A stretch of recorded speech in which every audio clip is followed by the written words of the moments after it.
We'll be back with you shortly. Meantime, retired U.S. Air Force Brigadier General John Teichert is with us now to talk more about the situation in the Middle East. So step one is determining which of the Iran-backed groups is responsible for the attack on the service members in Jordan.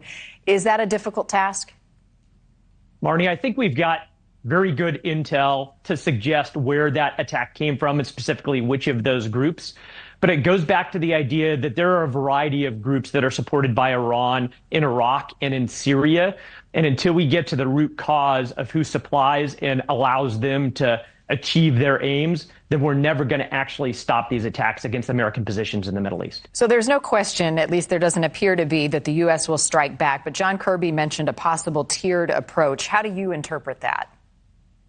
Well, I certainly believe that this is a multifaceted problem that exists throughout the Middle East. We talked about Yemen just before this segment.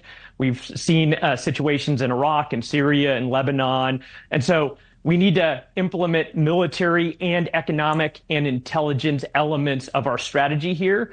But my concern is that as the president walked out of the White House yesterday, he made that comment that he doesn't want a wider war. And that may indicate just another American pinprick in response to these efforts by Iranian-backed groups that won't ultimately deter them. Right. So a weak response will do little to deter further attacks. It's a fine line in doing so and not triggering a wider war. So let's talk as specifically as we can about possible targets in the region. What do you see as some of those?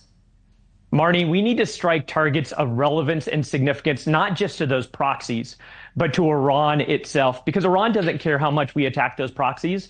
They only care about their own positions. And there are several Iranian bases in Syria, not proxy bases, but Iranian bases. And those are very relevant and significant targets that would harm Iran, but would stop short of actually attacking within Iran that could be escalatory. Weighing the consequences of that, how does that factor into the calculation that Iran will respond, already says it has, to any attack? Marni, they've said that they will respond, but if we are scared to stand strong and demonstrate strength, capability, will, and resolve, then we're just going to continue to see this series of attacks like we've seen 170 of in the last 4 months. That the problem with deterrence is that it only works if you demonstrate strength.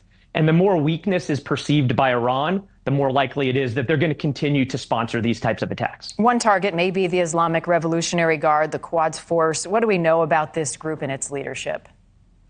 If we're talking about the Iranian proxies, then they're just another proxy. But if we're talking about the Quds Force, which is a special operations force that's controlled by the Ayatollah himself, then that is the prize jewel of Iranian military capability.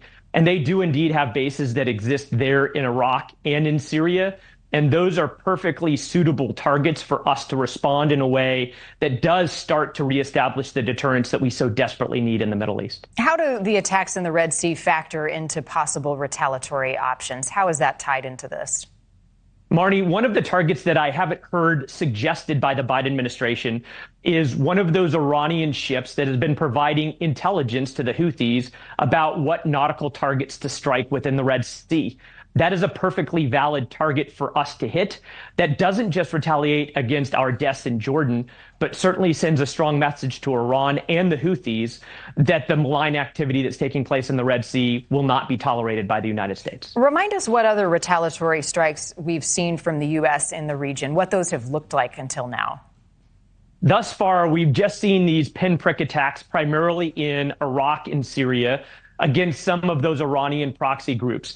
There was one leadership target that was taken out in Baghdad by one of those proxy groups, or of one of those proxy groups. And then there's this segment of fairly strong response by the United States and our allies in the last 2 weeks against the Houthis. And if we would have started our response activities with the type of responses we've seen in Yemen 4 months ago, then we could have actually retained deterrence. And now we're playing a catch-up game to try to reestablish deterrence. And that's extremely difficult when Iran doesn't believe that we have the capability and the will to stop them. Brigadier General John Teichert, as always, the situation is very concerning in the Middle East, more so than it has been in decades. Thanks for your perspective on